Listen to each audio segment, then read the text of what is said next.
বলেই জানো যে নিট ইউজি কাউন্সেলিং 2026 কিন্তু শুরু হয়ে গেছে এবং আজকের ভিডিওতে আমি এই কাউন্সেলিং রিলেটেড কমপ্লিট ডিটেলসগুলোর মেন পয়েন্টগুলোকে হাইলাইট করেছি। পাশাপাশি এই ভিডিও শেষে কিন্তু তোমরা চয়েস ফিলিংয়ের ক্ষেত্রে যে কলেজগুলি রয়েছে সেগুলো কীভাবে সিকোয়েন্সিয়ালি তোমরা দিতে পারবে পরপর সেটি নিয়েও কিন্তু আমরা কিন্তু লিস্ট তৈরি রেখেছি। তো চলো দেখে নেওয়া যাক কী আছে।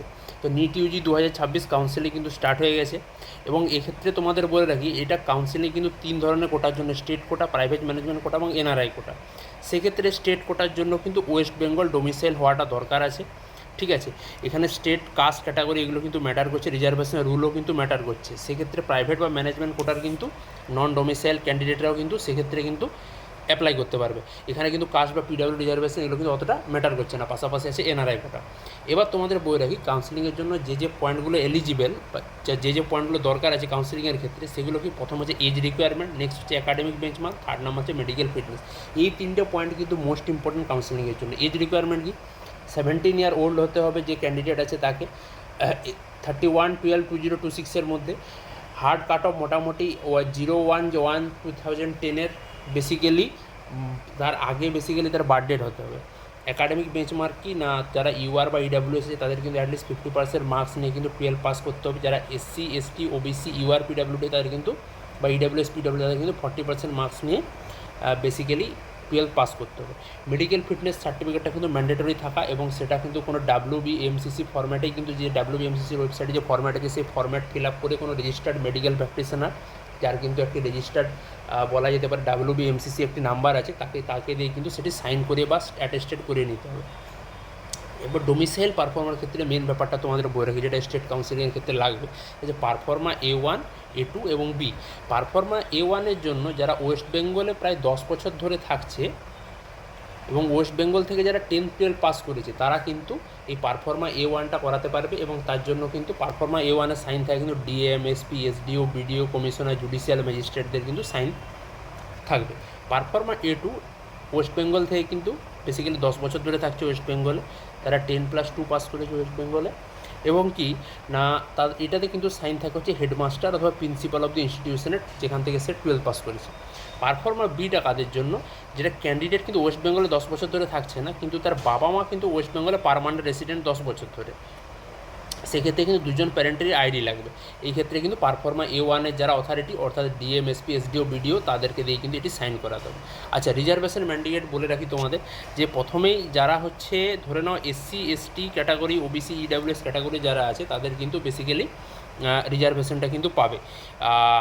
আর যদি তোমাদের এই কোনো না থাকে তাহলে কিন্তু তোমরা ইউআর ক্যাটাগরির মধ্যে থাকবে, ঠিক আছে। তো ইউআর ক্যাটাগরির জন্য কিন্তু তোমাদের কিন্তু 10+12 হচ্ছে 15% নিয়ে পাস করতে হবে ডেফিনেটলি। মানে নিটটাও তোমাদের কিন্তু অবশ্যই 15% বেশি স্কোর থাকতে হবে। মানে ধরে নাও টপার 700 করে স্কোর করছে তাহলে তোমাদের স্কোর কিন্তু 60-র বেশি হতে হবে। এবার ওয়েস্ট বেঙ্গল সার্টিফিকেটের ক্ষেত্রে তোমাদের বলে রাখি, যারা ওবিসি এনসিএল, যেটা সবথেকে বড় সমস্যা এখন, তাদের ক্ষেত্রে মেন ব্যাপারটা হচ্ছে তাদের যে সার্টিফিকেটটা সেটা কিন্তু ডেফিনেটলি 1/4/2026 অর্থাৎ 1 এপ্রিল 2026-এর পরে ইস্যুড হতে হবে। তোমরা যারা এখন ওবিসি সার্টিফিকেট করোনি তারা কিন্তু তাড়াতাড়ি তোমাদের বেসিক্যালি এলাকায় যে অথরিটি আছে, ধরে নাও এসডিও, বিডিও, যেখানে তোমাদের হচ্ছে ওবিসি সার্টিফিকেট, পঞ্চায়েত হলে পঞ্চায়েতে, সেখানে তাড়াতাড়ি অ্যাপ্লাই করে নাও কিন্তু, এবং সেখানে কিন্তু তোমাদের প্রয়োজনীয় ডকুমেন্ট দেখে কিন্তু তাড়াতাড়ি ওবিসি কার্ডটি বেসিক্যালি কালেক্ট করে নাও, ঠিক আছে। পুরনো যে ওবিসি সার্টিফিকেটগুলো আছে সেগুলো কিন্তু বেসিক্যালি এখন গ্রহণযোগ্য নয়। পুরনো সার্টিফিকেট দেখিয়ে করতে গেলে কিন্তু তোমাদেরকে আবার সে আনরিজার্ভ ক্যাটাগরিতে ফেলে দেওয়া হবে। ইডাব্লিউএস যাদের আছে তারা কিন্তু অবশ্যই কার্ডটা করিয়ে নাও, বা কার্ডটা যাদের আছে তারা কিন্তু সেই কার্ড দিয়ে অ্যাপ্লাই করে থাকবে। পিডাব্লিউ যাদের দরকার আছে তারা কিন্তু অ্যাপ্লাই করতে পারবে। এবার সবথেকে বড় তোমাদের কোয়েশ্চেন যেটা থাকে সেটা হচ্ছে ফাইন্যান্সিয়াল কী রিকোয়ারমেন্ট, তো কত টাকা কী পেমেন্ট করবো আমরা। সেক্ষেত্রে তোমাদের বলে রাখি যারা আনরিজার্ভ তাদের জন্য রেজিস্ট্রেশন ফি কিন্তু 2000 টাকা। এটা কিন্তু নন রিফান্ডেবল, একবারই পেমেন্ট করা যাবে, নন রিফান্ডেবল কাউন্সিলিংয়ের জন্য। একই রকমভাবে রিজার্ভ ক্যাটাগরি অর্থাৎ এসসি এসটি ওবিসি পিডাব্লিউডব্লিউএস তাদের কিন্তু রেজিস্ট্রেশন ফি হচ্ছে 1500 টাকা, ঠিক আছে। এবং এই 1500 টাকাও কিন্তু নন রিফান্ডেবল। কিন্তু যারা আবার ম্যানেজমেন্ট কোটা প্রাইভেট কোটাতে পড়ছে তাদের কিন্তু ধরে নাও প্রাইভেট স্টেট কোটাতে পড়ছে যে প্রাইভেট কলেজগুলো, তাদের কিন্তু একটা সিকিউরিটি ডিপোজিট থাকে 2 লাখ টাকার। আবার যারা প্রাইভেট ম্যানেজমেন্ট করাতে পড়ে তাদের কিন্তু একটা সিকিউরিটি থাকে হচ্ছে 5 লাখ টাকা। এবার ব্যাপারটা হচ্ছে এই 2 লাখ বা 5 লাখ টাকা এটা কিন্তু তোমাদের সিকিউরিটি ডিপোজিট। তোমাদের যদি থার্ড রাউন্ড পর্যন্ত কোনো কলেজ অ্যালটেড না হয় তাহলে কিন্তু তোমাদের যে ব্যাঙ্ক অ্যাকাউন্ট থেকে এটা পেমেন্ট করেছিলে সেই ব্যাঙ্ক অ্যাকাউন্টে কিন্তু 2 লাখ টাকা বা 5 লাখ টাকাটা ফিরিয়ে দেওয়া হবে। কিন্তু ধরে নাও তোমরা রাউন্ড 1 বা রাউন্ড 2-তে কোনো কলেজ পেয়ে গেলে, তাহলে ব্যাপারটা কী হবে না, এই 2 লাখ টাকা বা এই 5 লাখ টাকাটা তোমাদের কলেজের যে টোটাল ফি, টিউশন ফি, তার সঙ্গে কিন্তু বেসিক্যালি এটা অ্যাডজাস্ট করে দেওয়া হবে। ধরে নাও কোনো কলেজের টিউশন ফি 4 বছরে হচ্ছে 10 লাখ টাকা, তাহলে এই 2 লাখ টাকা কিন্তু অলরেডি তোমার পেমেন্ট করা আছে, প্লাস তোমার কিন্তু আর 8 লাখ টাকা পেমেন্ট করতে হবে। এটাও কিন্তু ফিজের ব্যাপারটা রয়ে গেল, ঠিক আছে।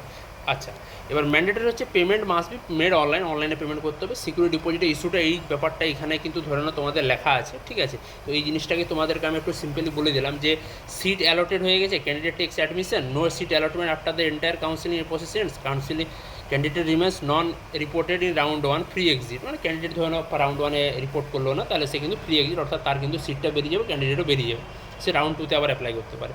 আচ্ছা, তো আবার রাউন্ড 2-তে কিন্তু আলাদা করে রেজিস্টার করতে হবে, ঠিক আছে। আচ্ছা, নেক্সট যেটা থাকছে সেটা ডিপোজিট স্ট্যাটাস, যেটা তোমাদের বললাম আমি, যে adjusted against final college course fee, অর্থাৎ 2 লাখ টাকাটা কিন্তু তোমাদের পরবর্তী বা 5 লাখ টাকাটা কিন্তু তোমাদের পরবর্তী ফিজের সঙ্গে অ্যাড করে দেওয়া হবে।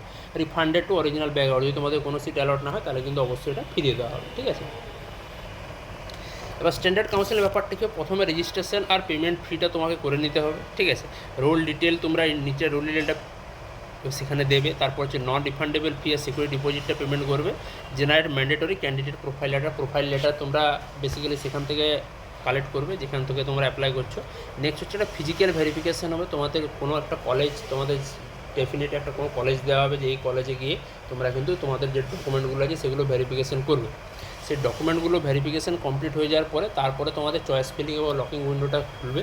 সেই চয়েস স্পেলিং এবং লকিং উইন্ডোতে তোমরা কী করবে, চয়েস স্পেলিং এবং লক, সেই চয়েসগুলোকে লক করে নেবে পরপর। সেই চয়েস স্পেলিংয়ের কিন্তু একটা কমপ্লিট ডিটেলস আমরা এনেছি, এই ভিডিওতে আছে একদম শেষে, ঠিক আছে। তো যে তোমরা কীভাবে পরপর কলেজগুলোকে সিকোয়েন্সিয়ালি সাজাতে পারবে। অ্যালটমেন্ট অ্যাডমিশন, তারপরে অ্যালটমেন্ট হয়ে গেলে সেই তোমার যে সিকোয়েন্স অনুযায়ী তুমি সাজিয়েছো কলেজগুলোকে, সেই সিকোয়েন্সে তোমার যদি অ্যালটমেন্ট হয়ে যায় তারপর তুমি অ্যাডমিশন নিয়ে নিলে ধরে নাও। আচ্ছা, প্রি চয়েস ভেরিফিকেশনটা কিন্তু খুবই ইম্পর্টেন্ট, চয়েস দ্বারা কিন্তু ভেরিফিকেশনটা অবশ্যই করতে হবে, ঠিক আছে। তো তুমি চয়েস ফিল করতে পারবে না without physically proving your credential list, অর্থাৎ কি তুমি চয়েস ফিলিং, অর্থাৎ দেখো তোমার যে সমস্ত কাস্ট সার্টিফিকেট আছে বা তোমার যে সমস্ত সার্টিফিকেটগুলো আছে সেগুলো যদি কমপ্লিটলি ভেরিফাইড না হয় তাছাড়া কিন্তু তুমি অ্যাপ্লাই করতে পারবে না। ওবিসির ক্ষেত্রে ব্যাপারটা ওরা কি অনেকেই ডাউট হয় যে ধরে নাও আমি একটা ওবিসি কার্ড নিয়ে গেলাম, আমার ওবিসি কার্ডটা ওখানে ফেলিয়ার হয়ে গেল ভেরিফিকেশনের সময়, সেক্ষেত্রে তোমাদের ব্যাপারটা কী দাঁড়াবে না, ব্যাপারটা এটা দাঁড়াবে সেটা হচ্ছে তোমাদের কিন্তু আর ওবিসি হিসাবে এখানে কিন্তু ক্যাটাগরাইজ করা হবে না, তোমরা কিন্তু ইউআর বা আনরিজার্ভ হিসাবে ক্যাটাগরাইজ হবে এবং তোমরা চয়েস ফিলিংয়ের সময় কিন্তু অ্যাজ এ আনরিজার্ভ ক্যান্ডিডেটই কিন্তু তোমরা চয়েস ফিল করবে বা তোমাদের রাউন্ড 1 অ্যালটমেন্ট কিন্তু আসবে। আচ্ছা, এই ব্যাপারটা এখানে ডিসকাস করা আছে যে কাস্ট আর পিডব্লিউএস আর ডকুমেন্ট যদি ফেল হয়ে যায় তাহলে কিন্তু আনরিজার্ভ ক্যাটাগরি হিসাবে কিন্তু তোমাদের অ্যালট করা হবে। যে সমস্ত ডকুমেন্টগুলো লাগবে তোমাদের সেগুলো কিন্তু খুবই ইম্পর্টেন্ট, তোমাদের বলে রাখি চয়েস ফিলিংয়ের ক্ষেত্রেও, পাশাপাশি তোমরা পরবর্তীকালে অ্যাডমিশন নেবে তার জন্য ডকুমেন্টগুলো কিন্তু সবটুকুই কিন্তু দরকার পড়তে পারে। সেক্ষেত্রে তোমাদের ক্যান্ডিডেট প্রোফাইল লেটারটা অবশ্যই লাগবে, নিট ইউজির অ্যাডমিট কার্ড লাগবে, নিট ইউজির র্যাঙ্ক কার্ড লাগবে, এজ প্রুফ একটা লাগবে, 10th অ্যাডমিট কার্ড হতে পারে, বার্থ সার্টিফিকেট যেটা হোক হতে পারে, ক্লাস 10+12-এর মার্কশিট লাগবে পিসিবি ভেরিফিকেশনের জন্য, medical certificate from registered medical practitioner একটা কিন্তু লাগবে। নেক্সট তোমাদের লাগবে হচ্ছে ডোমিসাইল সার্টিফিকেট লাগবে A1 A2 আর B যেটা তোমাদের পড়ছে, এই ডিস্ট্রিক্ট ডোমিসাইলও হচ্ছে এখন, 2 ভ্যালিড প্যারেন্ট আইডিস লাগবে, ভোটার আধার পাসপোর্ট, ঠিক আছে। আচ্ছা, ভ্যালিড কাস্ট সার্টিফিকেট লাগবে এবং পিডব্লিউডি যাদের থাকবে তাদের কিন্তু পিডব্লিউডি সার্টিফিকেট থাকবে, যাদের কাস্ট থাকবে তাদের কিন্তু কাস্ট সার্টিফিকেটটা লাগবে, ঠিক আছে।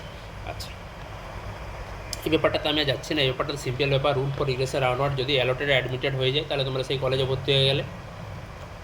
নেক্সট হচ্ছে এখানে একটা স্টেপ থাকে রাউন্ড 1 অ্যালটেড অ্যাডমিটেড হয়ে যাওয়ার পরে, সেটা হচ্ছে must provide willingness for subsequent round during admission to be eligible round 2 upgradation. তারা যদি রাউন্ড 2-তে আপগ্রেড করতে যায় তাহলে কিন্তু রাউন্ড 1-এর সময় তোমাদেরকে যে চেকলিস্টটা দেবে তোমাদের কলেজ থেকে সেখানে কিন্তু আপগ্রেডেশন ফর্ম থাকে একটা, সেই আপগ্রেডেশনের ফর্মে কিন্তু সাইন করতে হবে, তাহলে তোমরা কিন্তু রাউন্ড 1 থেকে রাউন্ড 2-তে আপগ্রেড করতে পারো। আচ্ছা, অ্যালটেড বাট নন রিপোর্ট, ধরনের কলেজে অ্যালট করা হয়েছে কিন্তু সেই স্টুডেন্ট সেখানে রিপোর্ট করলো না, তাহলে candidate was assigned a seat but did not show up, তো অ্যালাউড পার্টিসিপেট, তো সে কিন্তু রাউন্ড 2-তে অবশ্যই পার্টিসিপেট করতে পারে উইদাউট ফেস রেজিস্ট্রেশন ও পেনাল্টি, সিকিউরিটি ডিপোজিট সেফ, কিন্তু সে রাউন্ড 1-এ যে কলেজটা অ্যালট হয়েছিল সেই কলেজটা কিন্তু তার হাত থেকে চলে যাবে। নন অ্যালটেড আনরেজিস্টার্ড কিছু নয়, সাবসিকুয়েন্ট রাউন্ড যেগুলো রাউন্ড 2 থেকে ইজিলি পার্টিসিপেট করতে পারবে। আর রাউন্ড 2 যেটা পার্টিসিপেট আছে সেটা হচ্ছে একই রকম রাউন্ড 1-এর মতো, খুব একটা আলাদা ব্যাপার নেই, ঠিক আছে। সেটা হচ্ছে অ্যাডমিশন ফি ফ্রম রাউন্ড 1 কলেজে হ্যান্ডেড ওভার টু ক্যান্ডিডেট, ঠিক আছে। যে রাউন্ড 1-এ ধরো কোনো কলেজে অ্যাডমিশন হয়েছিল তারপর সে রাউন্ড 2-তে অন্য কলেজে চলে গেলো, তাহলে সেক্ষেত্রে ব্যাপারটা যেটা হবে তোমাদের যে অ্যাডমিশন ফিজটা রাউন্ড 1-এ যেটা তোমরা দিয়েছো সেটা কিন্তু আর দ্বিতীয়ভাবে নতুনভাবে দিতে হবে না, রাউন্ড 1-এ কলেজ থেকে সেটা রাউন্ড 2 কলেজে কিন্তু চলে যাবে যদি তোমাদের আপগ্রেড হয়। সারেন্ডারিং সিট, তোমরা একটা সিট সারেন্ডার করতে পারো, রাউন্ড 2 যদি অ্যালাউ করা হয় তাহলে সিট সারেন্ডারও কিন্তু করতে পারো তোমরা। আচ্ছা, নন রিপোর্টিং প্ল্যানটি unlike round 1, round 2 does not offer free exit. Round 2তে কিন্তু ফ্রি এক্সিট হয় না। রাউন্ড 1-এ যেমন ইজিলি ফ্রি এক্সিট, তুমি রিপোর্ট না করলে ফ্রি এক্সিট হয়ে গেলো, সেটা কিন্তু হয় না। যদি রাউন্ড 2তে তোমার অ্যালটমেন্ট হয়, ঠিক আছে, এবং তুমি রিপোর্ট না করো, তাহলে কিন্তু নন রিপোর্টেড ক্যান্ডিডেট, তাহলে পার্টিসিপেট রাউন্ড 3, তাহলে তোমাকে কিন্তু আবার কাউন্সেলিং ফিজ অথবা সিকিউরিটি ডিপোজিট যেটা আছে সেটা কিন্তু তোমাকে আবার পে করতে হবে। কিন্তু রাউন্ড 1 থেকে রাউন্ড 2তে তুমি রাউন্ড 1-এ ফ্রি এক্সিট করে নিলে, রাউন্ড 2তে বসার জন্য কিন্তু তোমাকে নেক্সট টাইম ফিজ দিতে হবে না। রাউন্ড 3 স্ট্রাকচার অনলাইন, এরপর রাউন্ড 3ও সেম টাইপের হবে। এরপর স্টে ভ্যাকেন্সি হবে, ঠিক আছে। রেজিস্টার্ড ক্যান্ডিডেটস রিমেন আলার্টেড রাউন্ড 3তে যারা আলার্ট থাকবে তার জন্য স্টে ভ্যাকেন্সি বলে একটা আলাদা রাউন্ড হয়। বিভিন্ন কলেজে গিয়ে তাদের স্টে ভ্যাকেন্সি কাউন্সেলিং হয়, সেখানে যারা থাকে তারা পেয়ে যায়। শিডিউলটা তোমাদের বলে রাখি, যেটা সবথেকে ইম্পর্ট্যান্ট। তো 13 আগস্ট 11 AM থেকে 16 আগস্ট 6 PM পর্যন্ত রেজিস্ট্রেশন তোমরা করতে পারবে। এরপর 13 থেকে 16 আগস্ট পর্যন্ত তোমরা ফি পেমেন্টটা কিন্তু করতে পারবে। 14, 16, 17 আগস্ট কিন্তু physical document verification at designated college, যেটা কিন্তু তোমরা এই সময় পেয়ে যাবে। এই অনলাইন রেজিস্ট্রেশন এবং অনলাইন ফি পেমেন্টের সময় কিন্তু তোমরা পেয়ে যাবে কোন কলেজে তোমাদের বেসিক্যালি এই ডকুমেন্ট ভেরিফিকেশানটা হবে, ঠিক আছে। এরপর তোমাদের বলে রাখি 19 আগস্ট আফটার 12 AM noon, সেটা হচ্ছে publication of verified candidate seat and matrix, ঠিক আছে। ভেরিফাইড ক্যান্ডিডেট যারা আছে সেখানে কিন্তু সিট অ্যান্ড ম্যাট্রিক্স দিয়ে তোমরা যে একটা লিস্ট পাবে। এই লিস্টে কিন্তু ওয়েস্ট বেঙ্গলে যত ক্যান্ডিডেট রেজিস্ট্রেশন করেছে WBMCCর আন্ডারে, তাদের পরপর কিন্তু একটা র্যাঙ্ক থাকে বেসিক্যালি। এই র্যাঙ্ক দেখেও কিন্তু তুমি একটা প্রেডিকশন দিতে পারো যে তোমার কোন কলেজে হয়েছে বা হতে পারে। ধরে নাও প্রথম যারা আছে তারা কিন্তু প্রথম দিকের কলেজগুলো চুজ করবে, আবার পরের দিকে যারা আছে তারা পরের দিকের কলেজগুলো চুজ করবে। তো বোঝাবে তোমাদের অল ইন্ডিয়া র্যাঙ্ক তোমরা অলরেডি একটা পেয়েছো। এই 19 আগস্ট যে বেসিক্যালি যে একটা লিস্ট বেরোবে, ভেরিফিকেশনের যে ম্যাট্রিক্স, একটা সিট ম্যাট্রিক্স একটা বেরোবে, পাশাপাশি ভেরিফাইড ক্যান্ডিডেট একটা লিস্ট বেরোবে, সেটা কিন্তু তোমরা ধরে নিতে পারো যে ওয়েস্ট বেঙ্গল নিটের ধরে নিতে পারো র্যাঙ্ক পরপর দেওয়া থাকবে কিন্তু। 19 আগস্ট 4 PM থেকে 21 আগস্ট 4 PM মধ্যে চয়েস ফিলিংয়ের লকিংটা তোমরা করতে পারবে, সবথেকে ইম্পর্টেন্ট।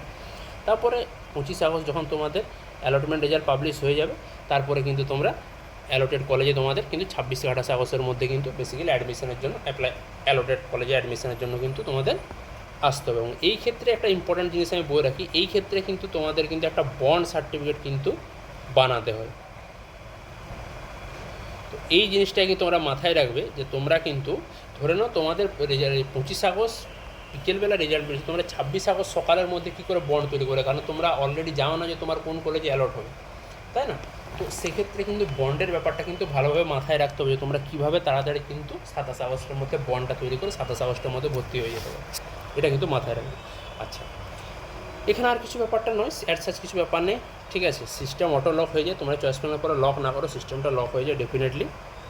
এরপর সবথেকে ইম্পর্ট্যান্ট সেটা হচ্ছে এই চয়েস ফিলিংয়ের ক্ষেত্রে তোমাদের বলে রাখি যে নিট ইউজি 2026 তোমরা কীভাবে কলেজগুলোকে দিতে পারো। তাদের কিন্তু আমরা অ্যাকাডেমিক্স হতে পারে, ইনফ্রাস্ট্রাকচার হতে পারে, এবং তাদের কত পুরনো কলেজ, তাদের অ্যাকাডেমিক কতটা ভালো, সেই হিসাবে কিন্তু আমরা কিন্তু কলেজগুলোকে সাজিয়েছি।